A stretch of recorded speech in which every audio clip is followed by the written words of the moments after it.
Estamos agora no terceiro tópico da nossa lição, uma lição que está falando sobre considerações sobre a alimentação. Nesse terceiro tópico, vamos entender alguns aspectos relacionados à abstinência. Pergunta A: que tipo de comida que ingerimos, além do tipo de comida que ingerimos, que outras considerações precisamos fazer ao nos prepararmos para o segundo advento, para a segunda vinda de Cristo? Quais são essas outras considerações? Porque a pergunta anterior, a última pergunta do tópico anterior, ela mencionou especialmente questões alimentares, né? Poderíamos trazer aqui a questão da bebida alcoólica, a não fazer uso da alimentação cárnea, mas será que é apenas isso? Ou existe algo mais? Existe. Inclusive que vai além do comer e beber. Sim, sem dúvida, né? O tempo é muito exíguo para um assunto de tamanha envergadura, não é? Uhum. Mas se formos trazer dos escritos de Ellen White acerca de saúde, não se prende apenas à carne, né? Uhum. Não se prende apenas ao álcool, porque nós podemos fazer compostos em nosso estômago tão prejudiciais quanto, né? Mas aqui... Com alimentos bons, né? Alimentos bons, né? Há conselhos sobre alimentação, sim, na palavra de Deus. Olha, quando forem chamados a comer, coloca a faca na garganta. Ou seja, coma menos, né? Modere-se. Então, a falta de moderação. Sim. Então, aqui, além da comida, a Bíblia Sagrada, em Lucas, nos diz: não aconteça que o vosso coração... Que coração é esse, né? Jamais o coração carrega comida nele, mas a mente, né? A mente. Então, que a sua mente não fique só focando o que eu vou comer, né? Eu quero fazer tal preparação. Não, não é errado fazer isso. Eu estou dizendo focar apenas isso, né? A embriaguez, eu posso fazer álcool a partir do momento que eu como um carboidrato e aí eu como um açúcar, um doce posterior, né, a essa dieta. Você produz álcool literal, né? Fica obnubilada a mente. Tá? E venha sobre vós de improviso aquele dia. Ou seja, a comida, ela tem a capacidade, uma comida não saudável, ela tem a capacidade de fazer com que a nossa mente ela fique distraída com relação àquele dia, que já estudamos lá na segunda-feira, né? Sim. Focando apenas as coisas da terra. Isso ele nos chama, não é? Vigiai, pois, em todo o tempo orando. E na notinha, ela é uma notinha assim bastante extensa, né? Mas apenas focando. Aqui cita pastores, alunos, profissionais, enfim, que não estão dando atenção ao exercício físico e também sair ao ar livre. Esse sábado que passou, eu gosto literalmente de no sábado descansar, quando eu não tenho que fazer outras coisas nas igrejas. Literalmente eu vejo o sábado como um dia de descanso e, conforme nós lemos na semana passada, sair junto à natureza, junto com a nossa mãe natureza. Sim. Aí eu peguei a minha bike e fui até um parque que tem aqui próximo de onde moramos e encontrei lá a querida pessoa do irmão Arthur Gessner. Né? O irmão Arthur, numa subida, ele descendo e eu pedalando. O irmão Arthur, uau! Aí parei e conversamos ali junto da natureza sobre as coisas de Deus, né? Que é muito bom isso daí, estarmos ao ar livre. Mas veja o irmão aqui, Sim. que eles ficam presos, né? Dentro de uma sala. De escritórios fechados. Não tem o exercício físico, respirando um ar viciado, carregado. E outra,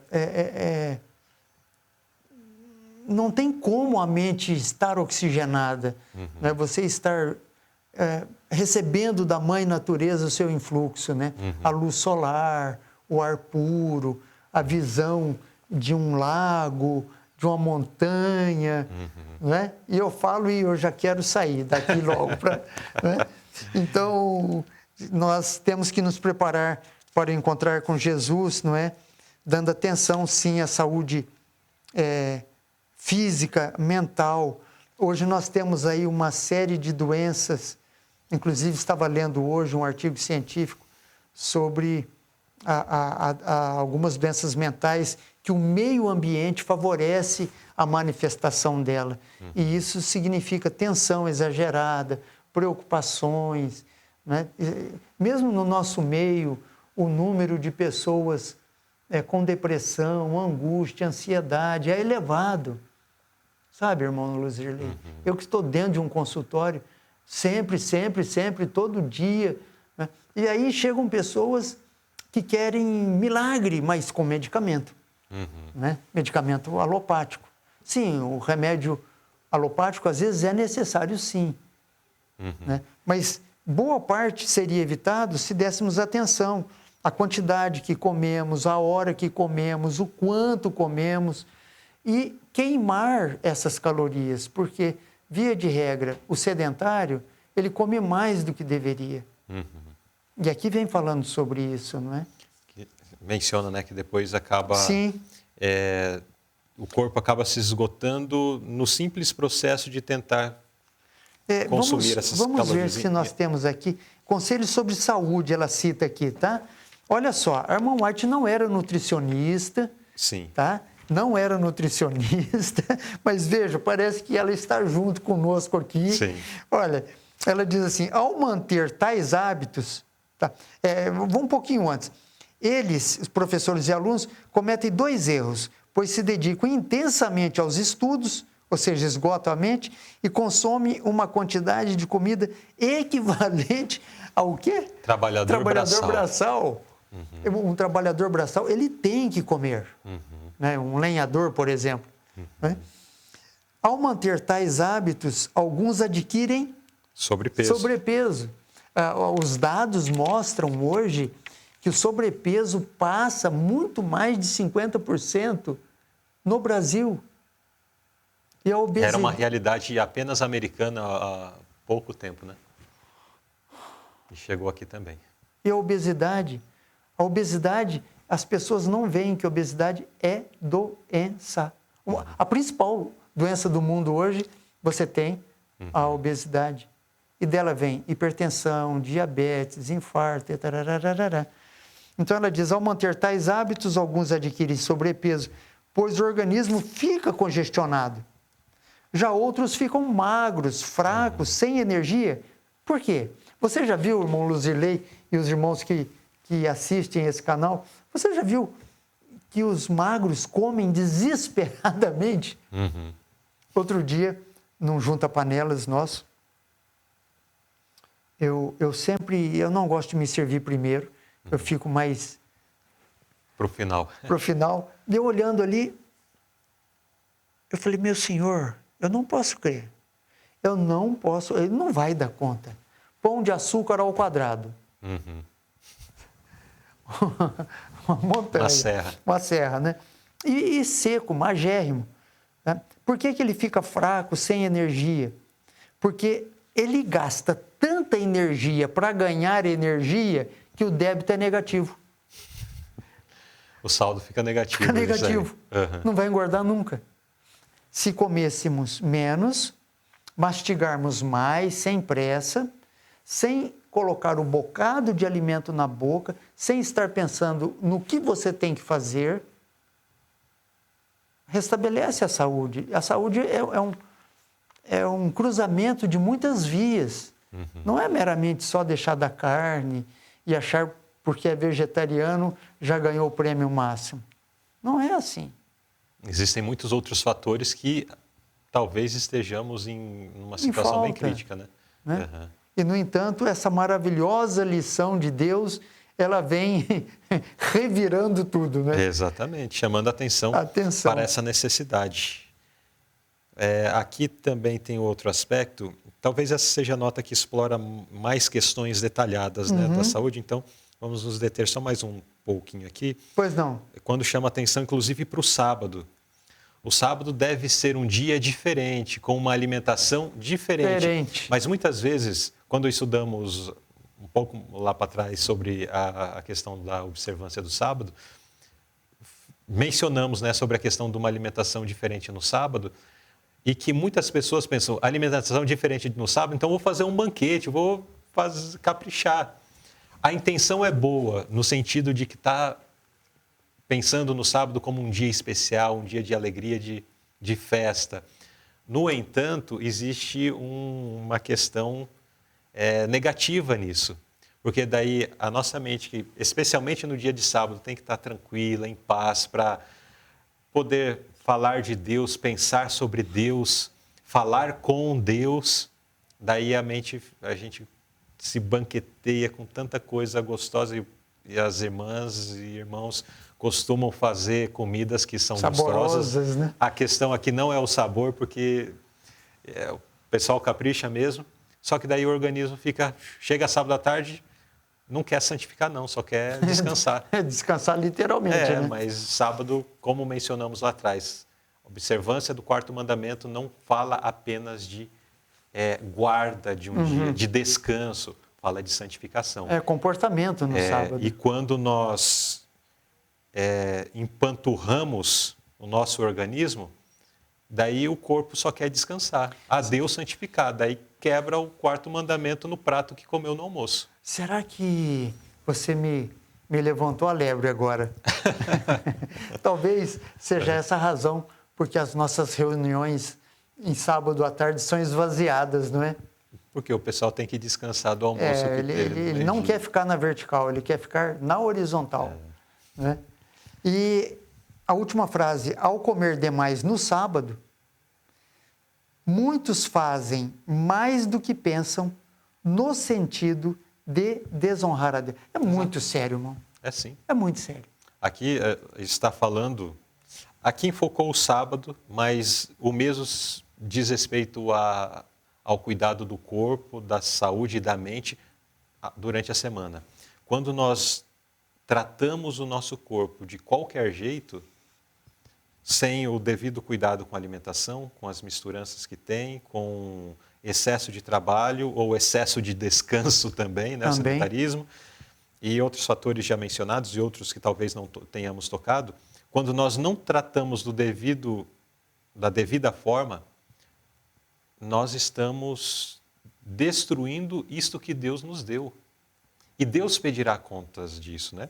E aqui num sentido ainda mais direto à guarda do sábado, aqui fala que quando nós fazemos isso e nos empanturramos, depois do sábado ficamos ali moles, por assim dizer, de tanto que comemos, que a mente só quer saber de descansar, dormir, descansar e tal, e não consegue ter mente para meditar e refletir na palavra de Deus, nos ensinamentos de Deus, que deveria ser esse o uso do sábado, né?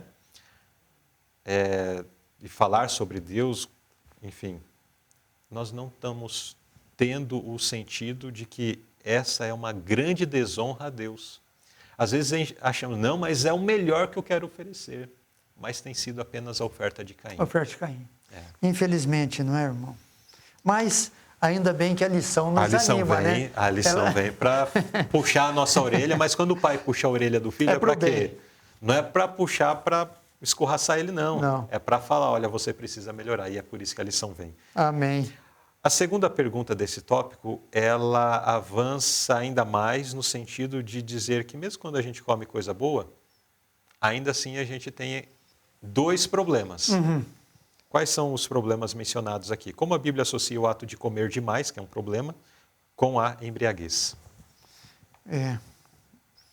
É coisa muito séria. Porque Provérbios, o sábio, né? Provérbios de Salomão, ele deve ter visto isso muito nos dias dele e muito provavelmente naquele período em que ele esteve separado ali dos caminhos de Deus, né? Ele deve ter visto isso muito.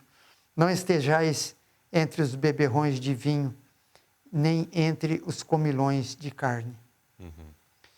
Porque o beberrão e o comilão cairão em pobreza, e a sonolência trará vestes rotas.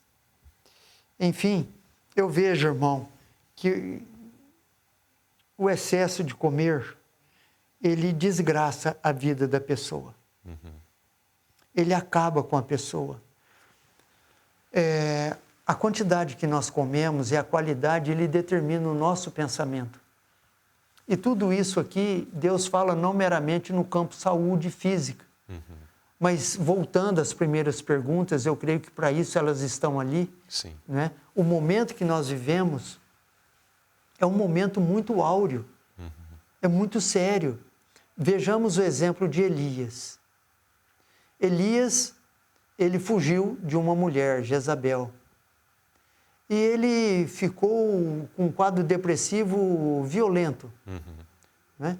Ele deitou e dormiu. Acordou, ao lado dele tinha pão e carne. Posteriormente voltou a dormir, acordou e o que tinha? Lembra-se? Pão e azeite. Isso. Pão e azeite. E por último, com qual alimentação? Isso daqui é muito importante dentro do que nós estamos falando. Ele comeu primeiro pão e carne. Depois... Mas são... Sim. Ele tinha que fazer uma caminhada para o Horebe de Deus.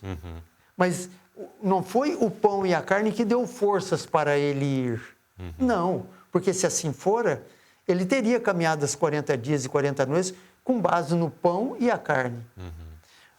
Não foi. Depois o pão... E o azeite. E o azeite também não foi. Mas na terceira o que ele viu? Pão e água. Pão e água. Um alimento mais simples. Agora ele estava pronto para se encontrar com Deus. Né? Então essa comilança, ele leva sem dúvida à perda da capacidade de arrazoar, de verificar. Será que compensa essa minha vida? Atendi um paciente no final da semana, cuja esposa, cujo sogro tinha 100 toneladas de carne estocada. 100 toneladas. Aqui próximo da nossa cidade. Né? E do dia para a noite veio a fiscalização e levou.